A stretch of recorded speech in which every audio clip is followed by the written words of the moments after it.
Happy holidays and Merry Christmas. You're watching Drakewing Gaming. Oh, one moment. And enjoy the video.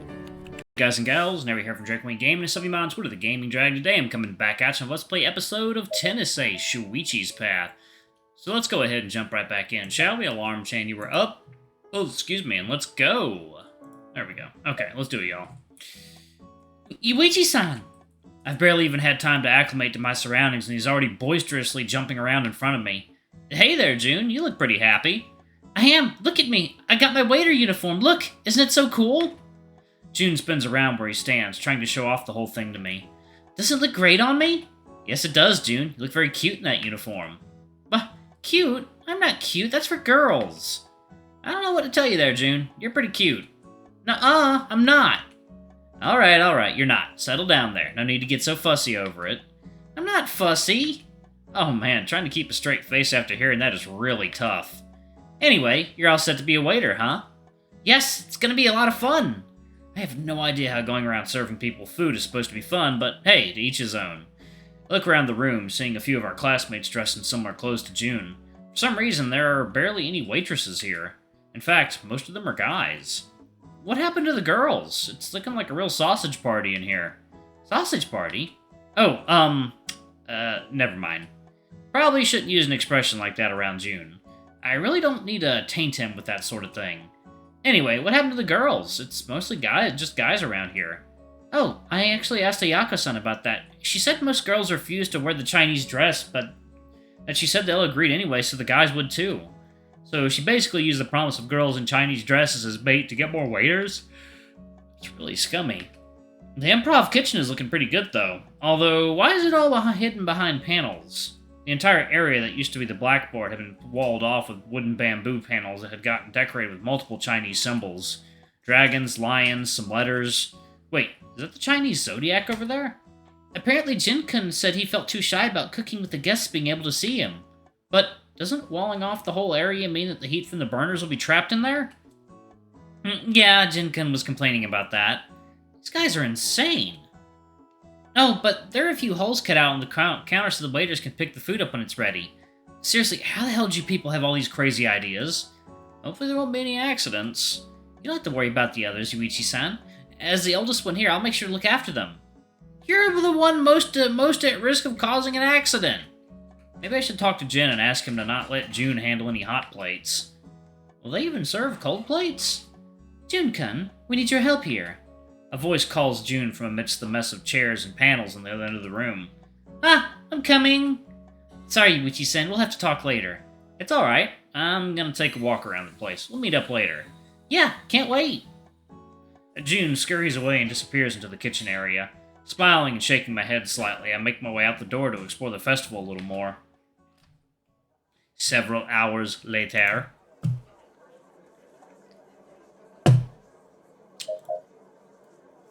After I walked around for a bit on my own, I noticed the time we agreed to meet was coming close to arriving. Once I got to the agreed-upon meeting place, I decided to stand around with my hands in my pockets and just watch the students passing by while I waited. Even though there are probably a lot of students who decided they couldn't be bothered to show up today, the place still feels so much livelier than usual. Somehow, even though I tend to hate crowds, watching all these students my own age walking around with their friends and having fun kind of makes me feel, I don't know, kind of at ease. It's a weird feeling. Osu! Of course, my pleasant, relaxed mood is soon interrupted by this troglodyte that I call my childhood friend, with her now commonplace loud greeting. Hey, Sae-chan, you're here early. So are you. I guess that's true. How come you're not wearing your uniform?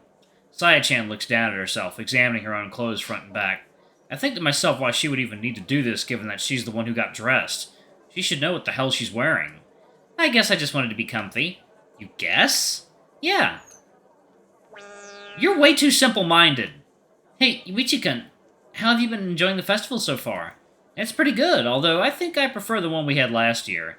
Really? That one was kind of dull for me. That's just because you got stuck behind a desk for most of it and couldn't go around exploring. Ah, you remembered! It's not exactly a hard thing to remember, after all. Man, I'm really pumped right now. Really? How come? Well, first of all, there's the bonfire dance. I don't want to miss that. Ironic that you would say that, considering you've never been to it in the last 2 years. Well, sure, but this year I actually have someone to dance with me, so as per school tradition, I'll attend. School tradition? Yeah, don't you remember? They say that two people who dance together around the bonfire will be tied together forever. Although that's more of a platonic thing. Most of the people who do it are friends. There are a few couples that do it too. I guarantee you most of these couples will have broken up before the year is over. Probably. But that's not all I'm excited about. I ran into Hitoka-chan this morning and she told me something huge. Apparently she's on the phone with Shuichi after the competition and she heard something big. Oh? Yeah? What is it? Shuichi apparently got scouted yesterday. Ah, is that it? What do you mean, is that it? This is hardly the first time he's gotten scouted. A bunch of teams have already tried to scout him before. Well, I guess that's true. But this time it's different. How so? The scout that talked to him was from the Ekota Panthers. What? The Ekota Panthers? They're the #1 professional volleyball team in the country. Are you serious? That's huge. I know, isn't it great? I'm surprised Shuichi would even tell her. He usually just turns these offers down without saying a word. She told me he was on the phone with her when the scout rang the doorbell. He rang the doorbell? That's kind of weird. Usually they either contact you by email or approach you after the competition.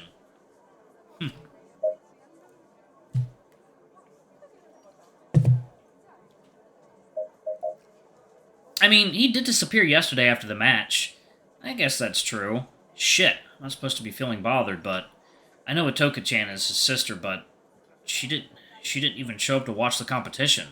And he wasn't even reading my messages or answering my calls yesterday. How come he was talking to her? Are you okay, Yuichika? You seem a little out of it. Did you stay up all night again?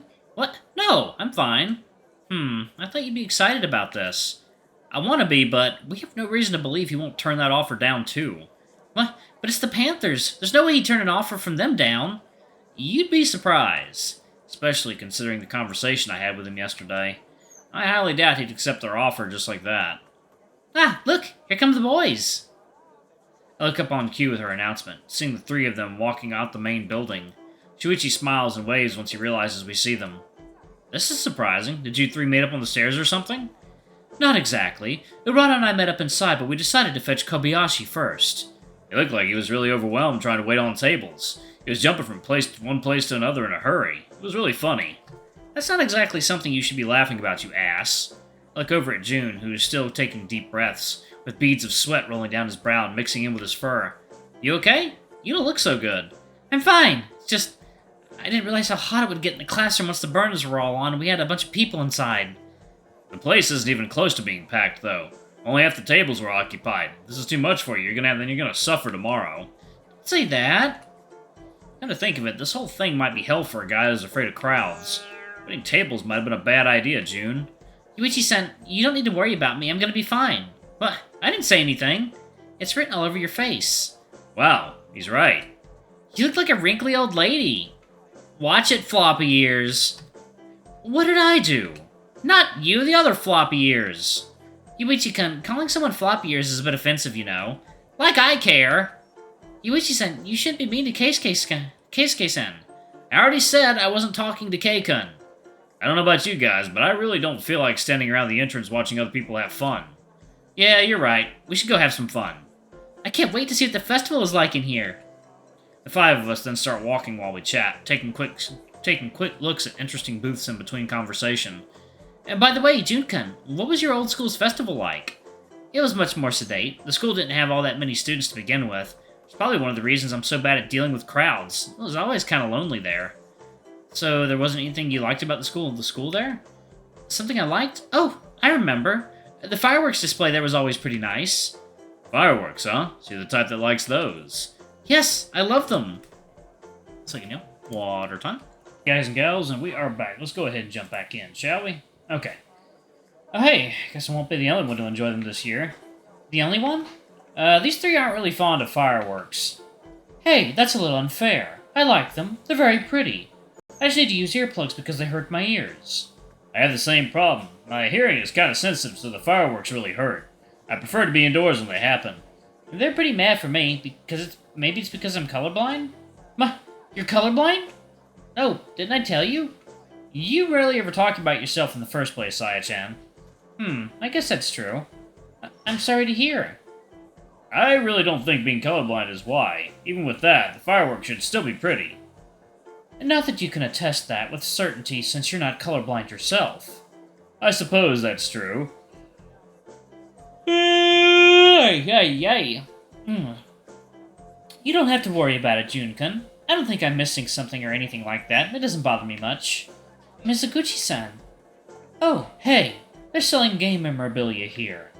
Really? Where? And just like that, Jun's attention is whisked away from what seemed to be an important topic because he was too excited about games. I don't recognize any of these. Are these all characters from obscure games or something? It would explain why they're so cheap. Oh, these are... Jun points at a set of keychains hanging from the far wall. Yes, I am going to play this game at some point. They seem to be a part of a collection since they're all hanging together like that. You recognize them, Jun? Yes, they're from an old-school American RPG released about 20 years ago. I used to play it a lot a few years back. I probably finished 5 or 6 times. Damn, that's a lot of times. What's the game about? You play as a detective that gets killed and sent to the afterlife. And then you spend most of your time trying to keep your soul from being deleted while trying to find out how you died. Damn, that's kind of morbid. It sounds like a lot of fun. What are the names of the characters? The wolf is the main character, Wolfstar. And there's Rufus, Janice, and Hugo. The wolf is named Wolfstar. The game has a few more main characters, but I guess they don't have keychains of them here. I will admit, I like their designs. They do seem like they have a lot of personality. A bunch of buff men? Not my thing. How ironic that the only girl in the group is saying that. If I'm supposed to carry a keychain around with me everywhere, then I'd rather have a cute girl. You just enjoy being a contrarian, don't you? Maybe a little. Excuse me, how much for these? Jun fishes for his wallet inside his pants as he calls to the student in charge of the tent. A guy or girl is sitting in the back of the booth. Back turned to us, so I couldn't really see whether it's a guy or not. They turn around, and... Oh, it's Kobayashi. Ryuji-kun? You guys are here too? What's up? How come you've got a booth set up here? Shouldn't you be working at your class's display? The bear shrugs, absent-mindedly tapping away at his phone in between sentences, his gaze never staying on us for too long. It was boring, so I asked for permission to set up my own booth. I bought some products I knew were worth more than they were selling for and decided to flip them. I've gotten some good money for it. Looks like you have a pretty decent business sense. He shrugs again, his eyes never even registering Keiken's presence due to being locked on his phone.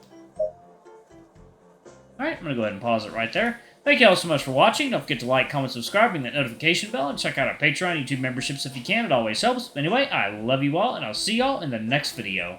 Bye-bye!